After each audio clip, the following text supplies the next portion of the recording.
A very good day and welcome back to your own channel. मैं हूं doctor आलोक पुरोहित, आपका health coach. हमारे पिछले एपिसोड में हमने आपसे बात की थी whole food plant based nutrition की, और उससे पहले 3 मैक्रोन्यूट्रिएंट्स के बारे में, जो थे carbohydrates, proteins and fats.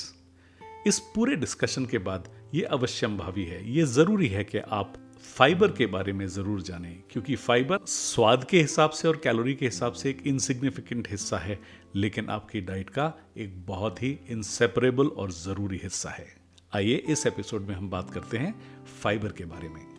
Fibres वो कार्बोहाइड्रेट्स होते हैं जो आपकी बॉडी ब्रेक डाउन नहीं कर सकती, और ये आपके हित में जाता है क्योंकि स्मॉल इंटेस्टाइन के बाद भी अपने रिलेटिवली सेम फॉर्म में वो आपकी लार्ज इंटेस्टाइन में एंटर होते हैं और आपके गट बैक्टीरिया को फीड करते हैं। गट बैक्टीरिया के ऊपर हम कुछ देर के बाद आएंगे, और ये जानना भी आपके लिए बहुत ज़रूरी है क्योंकि फाइबर और गट बैक्टीरिया का हमेशा से नाता रहा है। आप जो फाइबर्स कंज्यूम करते हैं वो लार्जली 2 अलग अलग वैरायटीज़ का हो सकता है। पहली वैरायटी जिसको हम कहते हैं सॉल्युबल फाइबर। सॉल्युबल फाइबर्स वो फाइबर्स होते हैं जो आपकी बॉडी में वाटर को एब्जॉर्ब करके जेल की तरह फॉर्म हो जाते हैं और आपके डाइजेस्टिव सिस्टम में मूव करते हैं।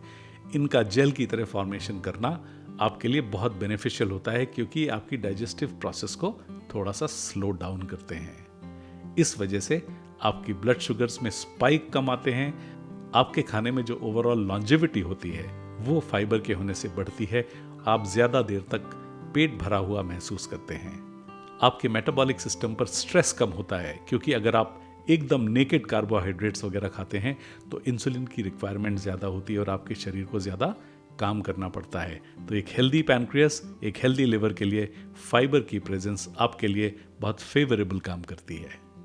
दूसरी वैरायटी है इनसॉल्युबल फाइबर की। ये वो फाइबर्स होते हैं जो कि ना तो पानी में घुलते हैं ना पानी एब्जॉर्ब करते हैं। ये आपके कार्बोहाइड्रेट्स और प्रोटीन्स जो आप अपने खाने में आमतौर पर खाते हैं उनके चारों तरफ एक नेट बनाकर चलते हैं। यानी जब ये नेट बना लेते हैं तो आपके बॉडी में जो एक्सट्रैक्शन का मैकेनिज्म है उसको स्लो डाउन करते हैं, और चाह कर भी आपकी बॉडी बहुत अंदर से कार्बोहाइड्रेट्स में से ग्लूकोज वगैरह एक्सट्रैक्ट करने में अक्षम होती है। और इसका एक बड़ा फ़ायदा ये होता है कि आपकी ब्लड शुगर स्पाइक नहीं होती हैं। आपके शरीर में पैनक्रियास और लिवर के ऊपर लोड बहुत कम होता है क्योंकि पैनक्रियास को इंसुलिन कम निकालना होता है और लिवर को भी अपने एंजाइम्स के साथ प्रोसेसिंग में कम लोड आता है। यानी आपका मेटाबॉलिक लोड फाइबर के कंजम्पशन से घटता है। इनसॉल्युबल फाइबर्स एक और बहुत बड़ा काम करते हैं। ये आपके खाने के साथ जब चलते हैं तो ये आपके बाउल मूवमेंट्स को बहुत स्मूथ करते हैं। यानी आप कभी भी किसी भी कॉन्स्टिपेशन का शिकार होने की संभावना से बचे रहेंगे।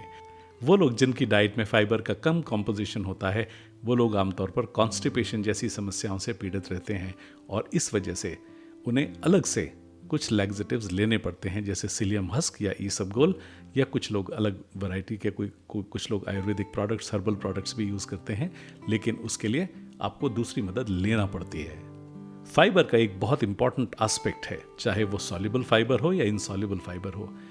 आपके लिवर से जो डिस्कार्डेड कोलेस्ट्रॉल या एक्सेस कोलेस्ट्रॉल, डिस्कार्डेड कोलेस्ट्रॉल वो होता है जो ऑक्सीडाइज्ड कोलेस्ट्रॉल आपकी बॉडी में से काम करने के बाद लिवर में वापस आता है एचडीएल पे राइड करके, उसको आपकी बॉडी से जब डिस्कार्ड करना होता है तो आपका लिवर फाइबर का इस्तेमाल करता है। यानी आपकी बॉडी में फाइबर की प्रेजेंस आपके बॉडी में से एक्सेस और वेस्ट कोलेस्ट्रॉल को बाहर निकालने में एक व्हीकल का काम करता है। इसी वजह से जब भी आप कोलेस्ट्रॉल से पीड़ित होते हैं तो आपको whole food plant based diet और उसके अलावा हाई फाइबर डाइट लेने की सलाह दी जाती है, जिससे आप बहुत जल्दी कोलेस्ट्रॉल की समस्या को नियंत्रित कर सकते हैं, और कई बार तो बिना किसी दवा की आवश्यकता के। अब एक बहुत इंपॉर्टेंट एस्पेक्ट के बारे में हमें बात करना चाहिए।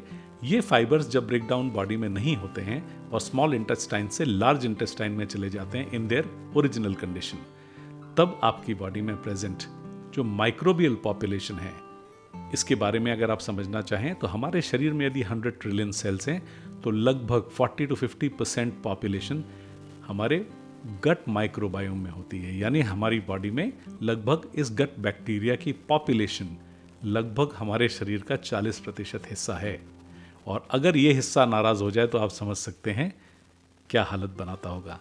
और यही गट माइक्रोबायोम जो कि हमारी बॉडी में बहुत सारे प्रोडक्टिव फंक्शंस को करते हैं, जैसे मेटाबॉलिक फंक्शंस, डाइजेस्टिव फंक्शंस हमारी इम्यूनिटी पर इनका बहुत कंट्रोल होता है, और उसके अलावा बहुत सारे ऐसे फंक्शंस जो कि इवन जीन एक्सप्रेशन तक रिलेटेड होते हैं, और इसके ऊपर बहुत बड़ा अभी बहुत रिसर्च चल रही है। और आप देखेंगे गट माइक्रोबायोम एक ऐसा एस्पेक्ट उभर कर सामने आ रहा है जिसमें आने वाले अगले 5 से 7 साल बहुत सारा काम रिसर्च में होने वाला है।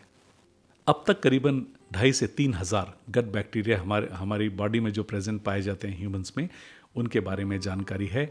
और कुछ बहुत इंपॉर्टेंट बैक्टीरिया जो हमारी बॉडी में मेटाबॉलिक डिजीज़ और तरह तरह के कैंसर्स और इस प्रकार की बीमारियां जो हो रही हैं, उनमें गट माइक्रोबायोम का एक बहुत बड़ा हाथ है।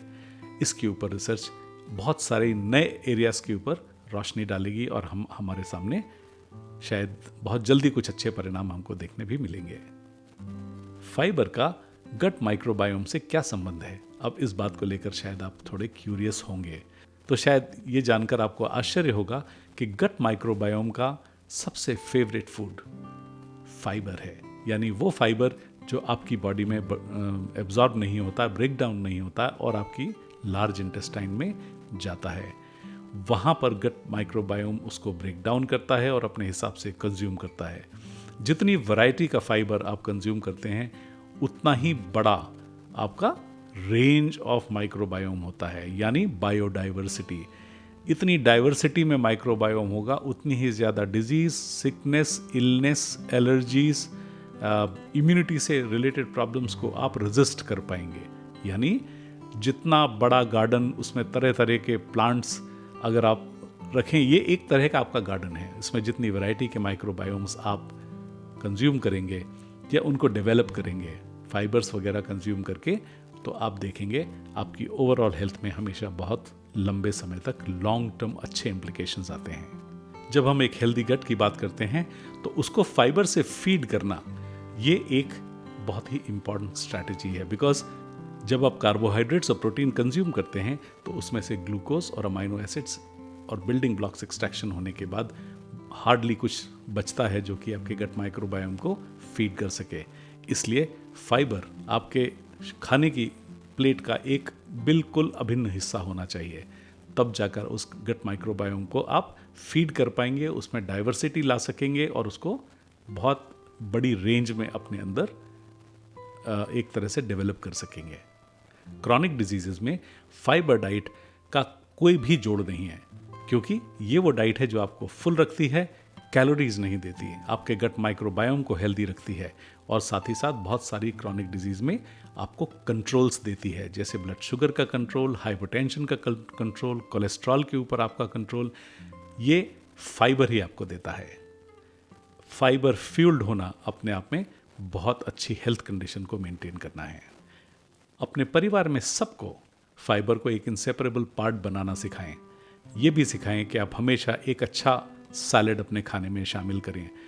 आप छिलके वाली दालें, होल ग्रेन्स जैसे बीन्स हैं, राजमा, लोबिया, छोला, चना, इस तरह की चीज़ें आप अपने खाने में शामिल करें। स्प्राउट्स जैसी चीज़ों को शामिल करें। सारी वेजिटेबल्स में आपको सफिशिएंट फाइबर मिलता है। ओट्स जैसी चीज़ों को आप अपने नाश्ते में शामिल करें। आप देखेंगे कि यूजुअली आपकी फैमिली में जो हेल्थ कोशेंट है वो बहुत अच्छा मेंटेन होगा over a period of time, और छोटी छोटी जो डाइजेस्टिव प्रॉब्लम्स हैं, इम्यूनिटी से रिलेटेड प्रॉब्लम्स हैं, उन सब में आपको बहुत तेज़ी से सुधार देखने को मिलेगा। अगर आपको ये वीडियो पसंद आया और आपकी जानकारी में इससे कुछ वृद्धि हुई तो आप इस वीडियो को लाइक ज़रूर कीजिए, इस वीडियो को शेयर कीजिए और हमारे चैनल को सब्सक्राइब कीजिए, ताकि अगली बार आपको बाय एक्सीडेंट ये वीडियो ना मिले और हमारे नए वीडियोस के नोटिफिकेशंस आपके इनबॉक्स में पहुंच जाएं। Thank you very much for your valuable time.